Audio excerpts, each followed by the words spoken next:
दोस्तों, आज की सबसे पहली और बड़ी खबर।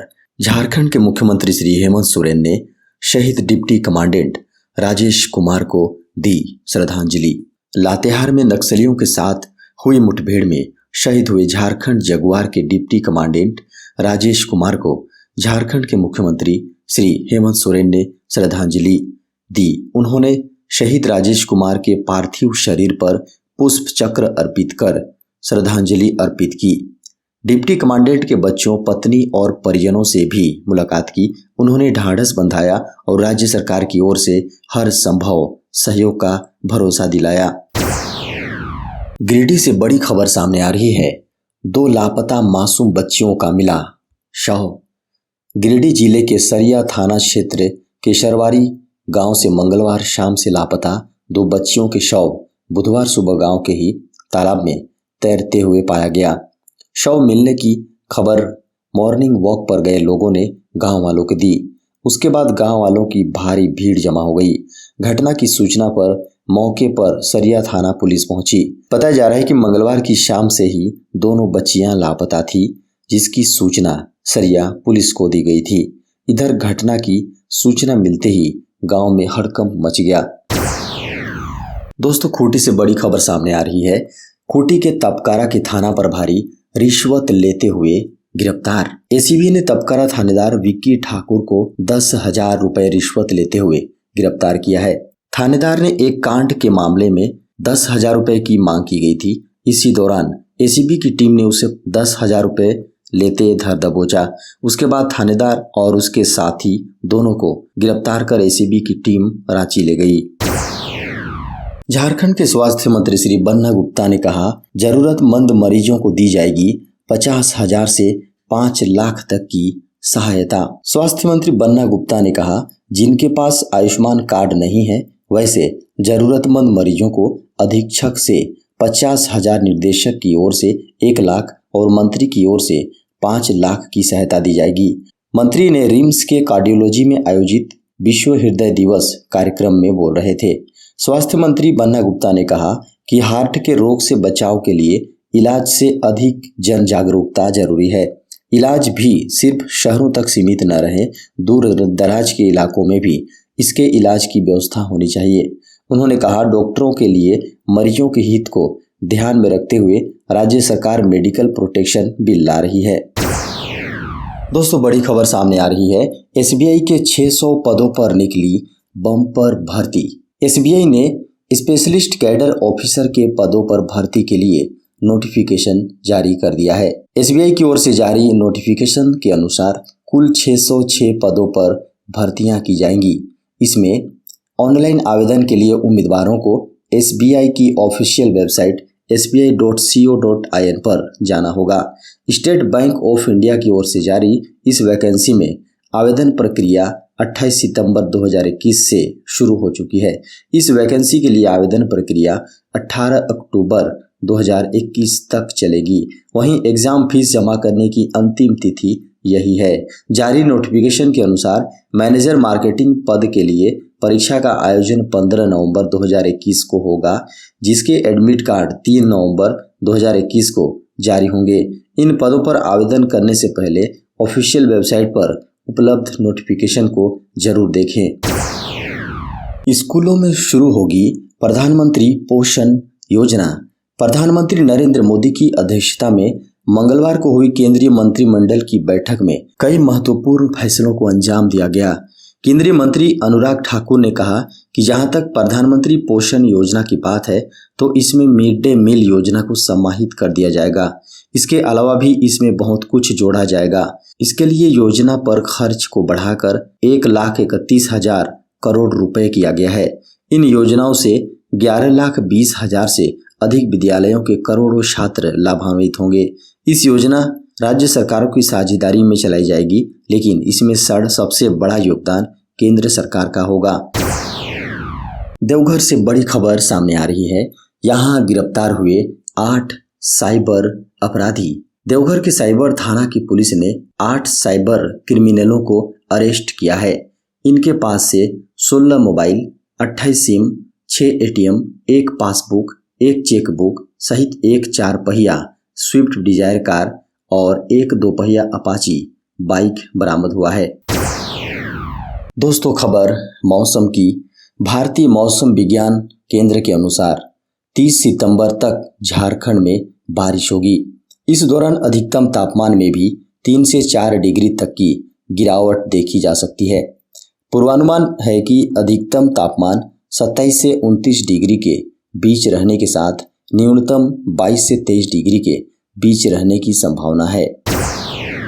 मुख्यमंत्री श्री हेमंत सोरेन ने किया ट्वीट, कहा झारखंड जगुआर के टीम कमांडेंट वीर शहीद राजेश कुमार को पुष्प चक्र अर्पित कर उन्हें नमन किया। मुख्यमंत्री ने परमात्मा से दिवंगत आत्मा को शांति प्रदान कर शोक संतप्त परिवार को दुख की इस घड़ी को सहन करने की शक्ति देने की प्रार्थना की है। अब सीनियर सिटीजन को नौकरी दिलाने के लिए खुलेगा एम्प्लॉयमेंट एक्सचेंज। देश में सीनियर सिटीजन के लिए एक बड़ी खबर सामने आ रही है। सरकार वरिष्ठ नागरिकों के लिए एक ऐसा रोजगार एक्सचेंज खोलने जा रही है जिनके द्वारा उनके नए सिरे से नौकरी दिलाने की, जी हाँ, उनको नए सिरे से नौकरी दिलाने की कोशिश की जाएगी। यह एक्सचेंज 1 अक्टूबर से खुल जाएंगे। इसके अलावा सरकार ने सीनियर सिटीजन के लिए एक हेल्पलाइन की शुरुआत भी की है। इस एक्सचेंज में सीनियर सिटीजन अपना रजिस्ट्रेशन कराकर अपने लिए रोजगार की तलाश कर सकेंगे। इस तरह का एम्प्लॉयमेंट एक्सचेंज देश में पहली बार खोला जा रहा है। इसके लिए एक पोर्टल शुरू हो रहा है। 60 साल से ऊपर के जो लोग नौकरी करना चाहते हैं वे 1 तारीख से सामाजिक न्याय एवं अधिकारिता मंत्रालय की अगुवाई में खुल रहे सीनियर एबल सिटीजन्स फॉर री एम्प्लॉयमेंट इन डिग्निटी पोर्टल पर जाकर रजिस्ट्रेशन करा सकते हैं। बोकारो रेलवे स्टेशन से शुरू हुई गोवा के लिए direct train. Bokaro railway station से पहली बार गोवा के लिए सीधी ट्रेन शुरू हुई। जसीडी से खुलने वाली ट्रेन बोकारो होकर जो लगभग शाम 5:50 में बोकारो स्टेशन पहुंचेगी। सीधी ट्रेन शुरू होने से अब लोगों को परेशानियों का सामना नहीं करना पड़ेगा। बोकारो से खुलने के बाद train Jasidih, Vasco da Gama, special train Muri, Ranchi, Hatia, Rourkela व झारसुगड़ा जंक्शन होते हुए अपने गंतव्य तक पहुंचेगी। 28 सितंबर को बोकारो से शाम 6:20 में खुलने वाली ट्रेन 30 सितंबर को वास्को डिगामा लगभग 14:40 पर पहुंचेगी। सेना के लिए खरीदे जाएंगे 25 हल्के हेलीकॉप्टर। रक्षा अधिग्रहण परिषद यानी डीएसी की बैठक में सेनाओं के आधुनिकीकरण और संचालनात्मक जरूरतों के लिए 13,165 करोड़ रुपए की रक्षा खरीद प्रस्तावों को आरंभिक मंजूरी दी गई। इसमें से 87% यानी 11,486 करोड़ रुपए की खरीद स्थानीय स्रोतों से की गई। रक्षा मंत्री राजनाथ सिंह की अध्यक्षता में बुधवार को हुई बैठक में इसकी मंजूरी दी गई।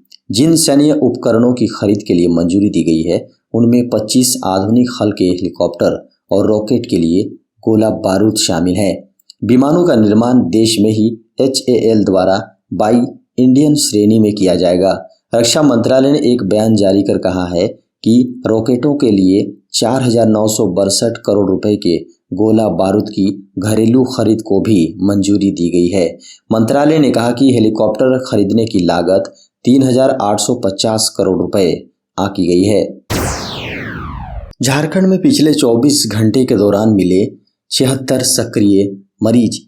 झारखंड में पिछले 24 घंटे में कोरोना से 2 लोगों की मौत हुई है। खबरों के अनुसार झारखंड में पिछले 24 घंटे के दौरान कोरोना से 12 लोग स्वस्थ हुए हैं। बुधवार सुबह तक कोरोना के 11 नए केस मिले हैं। राज्य में कोरोना के कुल मामलों की संख्या अब 3,48,209 हो गई है। अब तक कुल 14,71,11,004 सैंपल की जांच की गई है। राज्य में कोरोना के 76 सक्रिय मामले हैं, जबकि झारखंड में कोरोना के 3,42,998 मरीज स्वस्थ हुए हैं। सुप्रीम कोर्ट ने कहा, दिव्यांगों के लिए पदोन्नति में आरक्षण के आदेश पर 4 महीनों में अमल करे सरकार। सुप्रीम कोर्ट ने केंद्र को 4 महीने के अंदर दिव्यांग व्यक्तियों के लिए पदोन्नति में आरक्षण लागू करने के निर्देश जारी करने को कहा है। अनुसूचित जाति के लोगों के लिए पदोन्नति में आरक्षण के अधिकार पर सुप्रीम कोर्ट के पहले के फैसले पर स्पष्टीकरण मांगने के लिए केंद्र द्वारा दायर आवेदन पर यह निर्देश जारी किया गया है। सुप्रीम कोर्ट ने कहा कि हमारे फैसले में कोई अस्पष्टता नहीं है। सरकार 4 महीनों में आदेश लागू करे। मामले की सुनवाई justice L Nageshwar Rao, justice BR Gavai और जस्टिस संजीव खन्ना की पीठ कर रही थी। दोस्तों, गुमला से खबर है, सड़क हादसे में नक्सली सहित 2 की मौत। सड़क हादसे में मरने वाले युवक का नाम गुलाब खत्री उर्फ गुलाब गोप, ग्राम जोराक, थाना गुमला है। नगर से सटे करौंदी ढलान के पास सड़क हादसे में गुलाब गोप और किरण कुमारी की मौत हो गई। वहीं मृतका किरण कुमारी फसिया पंचायत अंतर्गत पौढ़ा टोली गांव की रहने वाली थी। बताया गया है कि गुलाब गोप पूर्व में प्रतिबंधित उग्रवादी संगठन PLFI का पूर्व एरिया कमांडर रह चुका है। वह कई उग्रवादी कांडों में जेल भी जा चुका है। जेल से निकलने के बाद समाज की मुख्य धारा से जुड़कर ट्रैक्टर चलाकर अपने परिवार की जीविका चला रहा था। खबरों के अनुसार गुलाब खत्री उर्फ गुलाब गोप मंगलवार की रात मोटरसाइकिल से किरण कुमारी को छोड़ने उसके गांव जा रहा था। तभी करौंदी ढलान के पास अचानक बाइक दुर्घटनाग्रस्त हो गई और दोनों की घटनास्थल पर ही मौत हो गई। कोरोना टीके को लेकर विश्व ने दिया भारत को धन्यवाद। रिपब्लिकन पार्टी के सीनेटर जिम रिश ने फिर से कोविड वैक्सीन के निर्यात संबंधी भारत के फैसले की सराहना की। सीनेट की विदेश मामलों की समिति के रैंकिंग सदस्य रिश ने भारत से अपील भी की है कि वह इन टीकों का उत्पादन बढ़ाए ताकि उसकी अंतर्राष्ट्रीय प्रतिबद्धताएं पूरी हो सकें। संयुक्त राष्ट्र महासभा के उच्च स्तरीय सत्र को संबोधित करते हुए दुनिया के कई नेताओं ने कोरोना वायरस वैक्सीन की खुराक की शीघ्र एवं उपयोगी खेप के जरिए मदद के लिए भारत को धन्यवाद दिया।